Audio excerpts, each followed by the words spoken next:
Pion, surveillant, daron-bis? Non, plus maintenant. Le bureau où on colle les élèves et où on les récupère quand ils sont exclus de cours? Un peu, mais pas que. Je nous parle de la vie scolaire, bien sûr. La question qui va nous occuper, la voici. Les métiers de la vie scolaire sont-ils encore accessibles à tout le monde? C'est sur Capsule Éducation.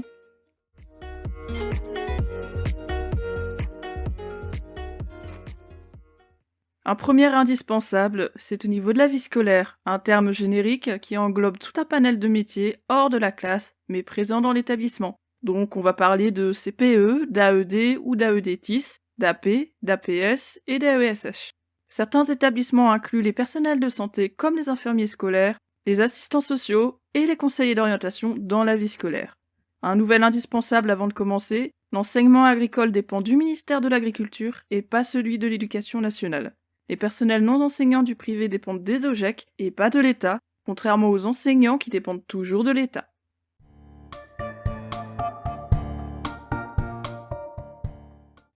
Que d'acronymes, que de regards perdus!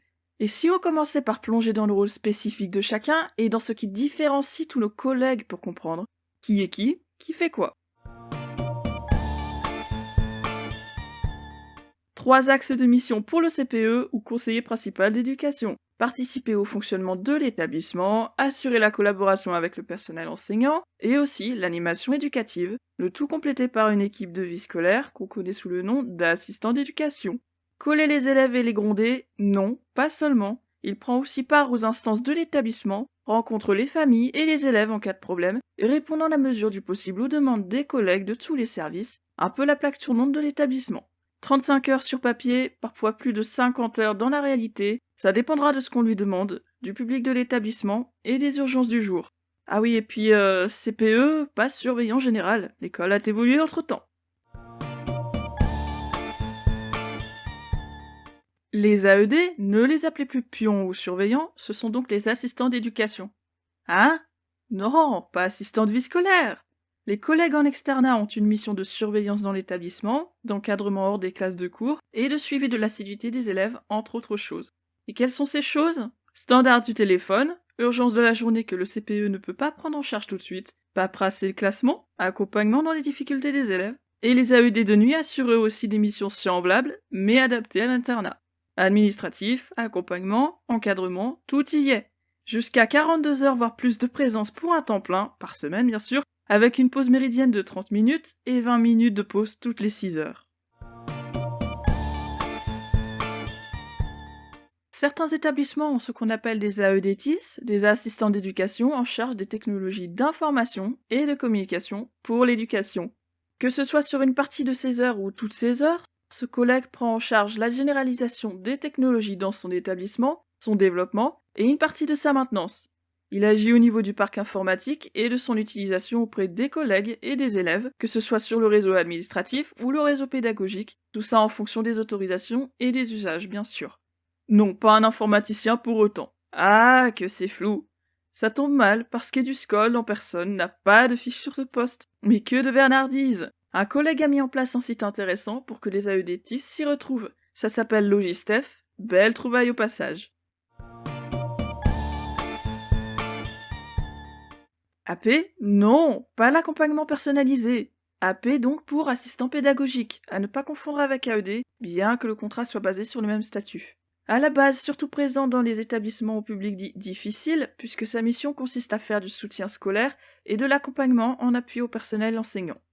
On s'éloigne du côté disciplinaire et administratif des AED pour un aspect pédagogique plus prononcé et plus accepté quelque part. À noter que les AP sont souvent en poste à mi-temps, soit à 20 heures, parce que la plupart sont étudiants, ou alors ils combinent à la fois la casquette d'AP et celle d'AED, tout ça sur le reste de leur mi-temps s'ils ne sont pas étudiants. On les pense dans la même mission, mais ce n'est pas le cas, et ce sont peut-être eux que l'on connaît le moins. APS désigne les assistants chargés de prévention et de sécurité. Quand l'AP est recruté dans des établissements au public en difficulté scolaire, l'APS, lui, n'est présent que dans les établissements où les phénomènes de violence ou de tension sont quotidiens. Sa mission, améliorer le climat scolaire en apaisant ces tensions, et tout ça avec la participation de la communauté éducative et des partenaires extérieurs. Vie scolaire, pas vie scolaire? En principe, ils en font partie quand ils sont là. Encore faut-il savoir qu'ils sont là et quelles sont leurs missions. Et eux aussi sont aussi à mi-temps dans l'ordre de 25 heures hebdomadaires. Attention quand même, ces postes sont plutôt rares et ne concernent pas tous les établissements, loin de là. D'ailleurs, avez-vous un poste d'APS dans votre établissement?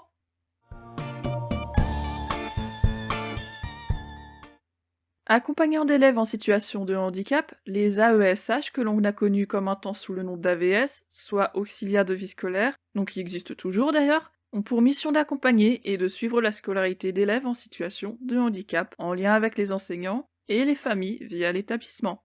Présents dans la classe avec l'élève ou à ses contrôles, mais également hors des temps de classe, les collègues facilitent au mieux les conditions d'apprentissage de leurs élèves tout en veillant à leur autonomie.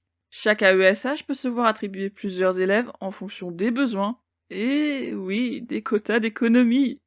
Temps complet? Aïe aïe aïe. Dans le meilleur des cas, on ne dépasse pas 24 heures car le contrat n'autorise pas plus. Et pour rendre ça plus marrant, ils peuvent être sollicités sur plusieurs établissements. Non, c'est pas marrant.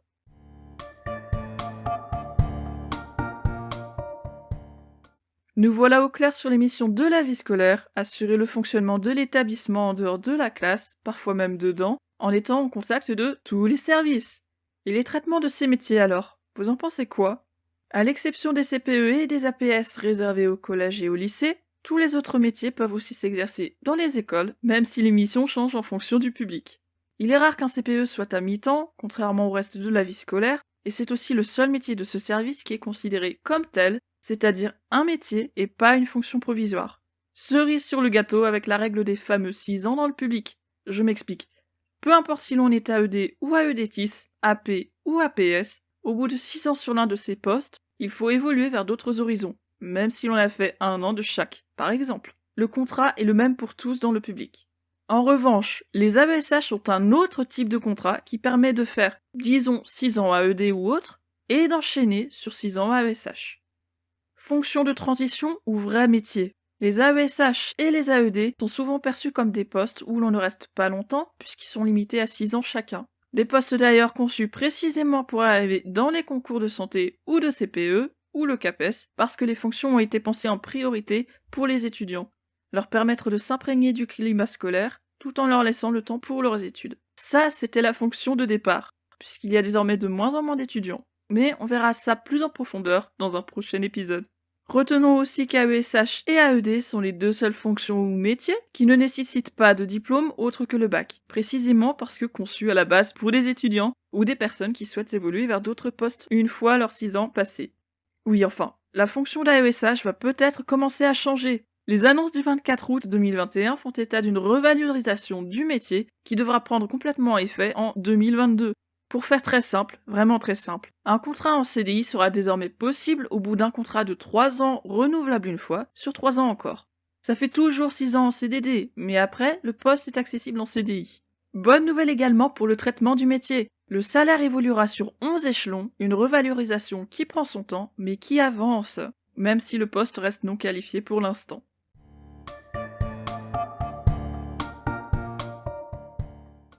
Le traitement passe aussi par le niveau de recrutement. CPE dans le public, c'est un concours de l'éducation nationale, donc niveau licence minimum, et master selon le concours que vous passez. Dans le privé, certains diplômes Bac+2 permettent d'obtenir un poste équivalent au CPE, on les appellera plutôt responsables de vie scolaire ou éducateurs de vie scolaire. Ensuite, pour être AED en externat, un bac de toute filière ou diplôme équivalent suffit, sans nécessité de formation particulière. Et les AED en internat doivent avoir le bac et au moins 20 ans pour cette mission spécifique.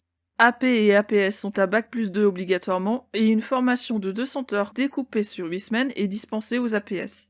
AESH est accessible soit avec le bac, soit avec le diplôme d'état d'accompagnant éducatif et social. De plus, une formation obligatoire de 60 heures est dispensée par le DAZEN au niveau de l'académie.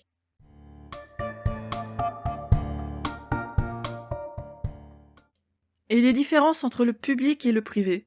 À part pour le poste de CPE, tous les autres métiers dans le public sont payés au SMIC, voire en dessous pour les AESH, et ces contrats ne sont pas renouvelables à l'infini avec cette loi des 6 ans. Enfin, jusqu'aux dernières annonces pour les AESH.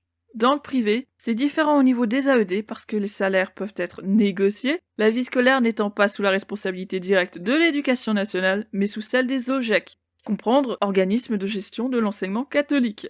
Ce qui veut dire personnel de droit privé, donc un CDI à la clé, sauf cas de remplacement où le contrat reste temporaire. Enfin, négocier, ça dépendra de l'apport financier de l'OGEC et des diplômes, des responsabilités et de l'ancienneté.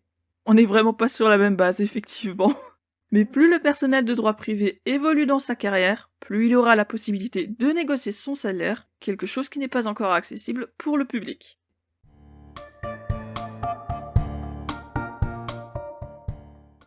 Concentrons-nous sur les AED et les AESH. Oui, ces métiers sont accessibles à toute personne ayant un baccalauréat ou un diplôme équivalent. Mais, est-ce que ça attire encore ? La fonction étant mal considérée de l'extérieur comme de l'intérieur, et les conditions de travail étant précaires pour l'enseignement public et une partie de l'enseignement privé, y a-t-il encore du monde pour assurer ces postes ? C'est-à-dire que ce sont les seuls postes, avec personnel d'entretien, qui n'exigent aucun concours. Tous les autres métiers de l'éducation nationale sont accessibles par concours, que ce soit CAPES ou équivalent en lycée pro ou dans l'enseignement privé, ADJA-NS ou SAENS pour les personnels administratifs, et pardonnez-moi si je le prononce mal, concours de PERDIR pour les personnels de direction. Mais non, AED et AESH ne disposent d'aucune formation diplômante pour préparer au métier ou aux fonctions.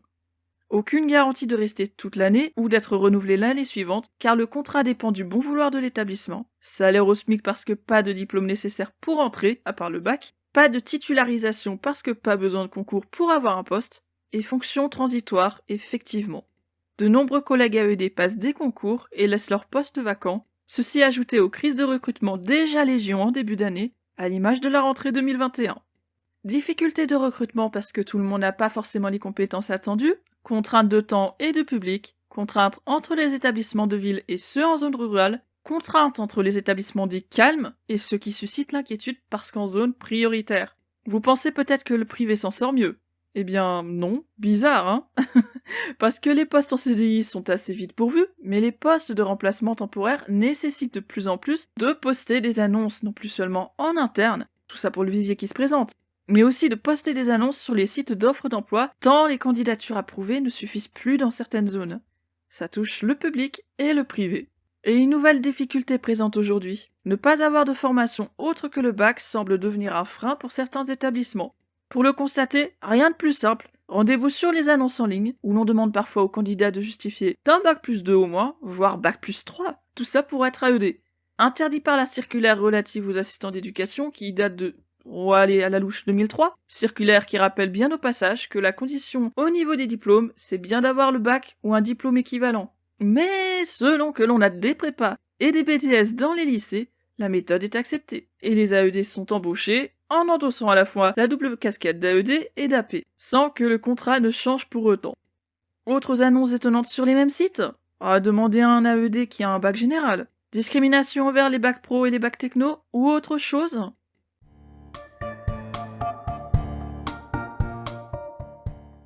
Serait-ce plutôt une histoire de formation ?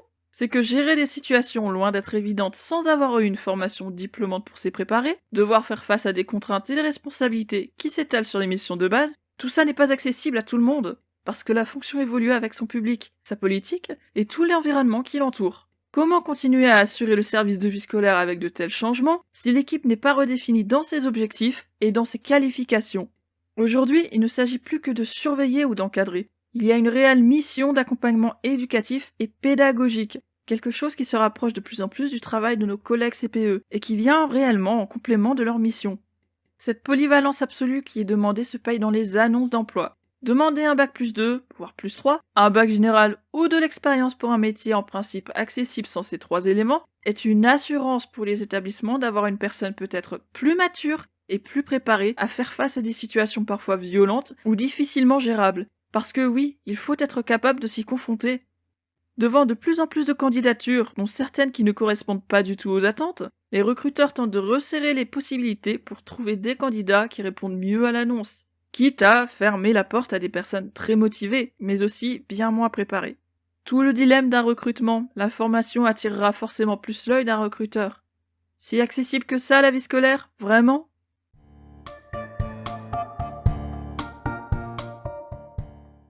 Non seulement le métier se fait de plus en plus contraignant avec les publics, mais en plus, des postes sont supprimés tous les ans au bon vouloir du ministère et des besoins d'économie. Il ne fait plus bon vivre d'être personnel de vie scolaire, malgré son accessibilité à chacun encore préservée, et ses recrutements de plus en plus restreints sur les expériences et les diplômes. C'est ainsi que de plus en plus de places de service civique en établissement scolaire sont créées et proposées à des jeunes gens volontaires qui souhaitent se trouver ou se faire un peu d'argent ou d'expérience. Les groupes de discussion de Facebook en regorgent, le site de l'agence du service civique en est rempli aussi, et on trouve des annonces véritablement partout. Les besoins sont importants, les vies scolaires s'essoufflent et se rétrécissent, alors le service civique sert de roue de secours et parfois d'emploi déguisé pour pallier aux décisions très inégales et dubitatives de l'éducation nationale. Plutôt que d'ouvrir des postes de salariés, le ministère s'engage à créer des postes temporaires pour des jeunes qui, ne nous voilons pas vraiment la face, ne sont que des aides à la vie scolaire. Une main-d'œuvre peu chère ajoutée à la va-vite pour faire tenir le bateau sur l'année. Mais tant pis, ça lui fera une expérience de plus, et ça soulagera les équipes, gagnant-gagnant. Et très économique, On engage un AED ou un AESH en plus, mais sans lui donner le contrat ou le salaire qui va avec ses attributions momentanées. Tiens, d'ailleurs, on ne peut pas recruter un volontaire en service civique, puisqu'il s'agit de volontariat et non pas de salariat. Et c'est indemnisation, pas rémunération.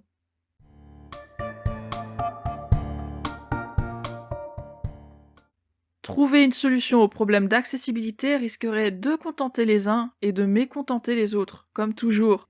C'est que l'on fait face à une situation délicate. Toujours plus de candidatures pour les établissements considérés comme accessibles et des candidatures inégales pour le reste, des fonctions mal considérées, encore peu mises en avant parce qu'elles ne sont pas censées l'être. Une fonction auparavant réservée aux étudiants, faite pour permettre d'évoluer vers des concours de l'éducation nationale, tels que le CAPES, le concours CPE ou un concours de santé. Faire évoluer la fonction, donc faire évoluer les conditions de recrutement fatalement, tout ça réduirait encore plus l'accessibilité au métier, parce qu'AED, c'est assistant d'éducation, pas autre chose. Le autre chose, l'évolution, c'est CPE ou enseignant. L'AESH, c'est éducateur spécialisé ou directeur de SECPA, d'ULIS ou de structure d'inclusion scolaire. Mais tout ça, ça sera l'objet d'un épisode bien plus complet.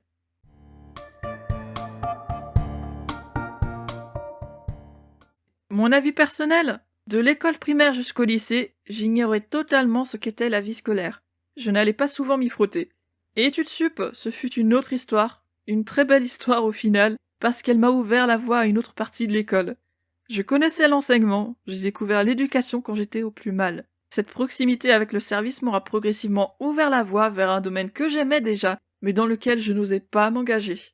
Opportunité magnifique et humaine, profondément humaine même, malgré le caractère précaire et mal considéré de la vie scolaire, je n'en doute pas. Par contre, l'accessibilité, j'ai de grosses réserves dessus, simplement parce que je le vois tous les jours. La fonction change, elle devient de plus en plus lourde, non pas seulement pour les AED et les AESH, mais aussi pour les CPE. Les responsabilités et missions demandent plus qu'un bac maintenant. Diplôme, certification ou formation de plus de 2 jours, tout ça pour être réellement prêt à assumer son rôle, et aussi assumer les urgences qui vont nous tomber dessus. Accessibilité jusqu'à un certain point. Les métiers de la vie scolaire sont bel et bien des métiers qui méritent revalorisation, mais la revalorisation s'arrête là où commence le niveau de recrutement, au risque de casser l'accessibilité des métiers, justement, et ça, je le garde en tête.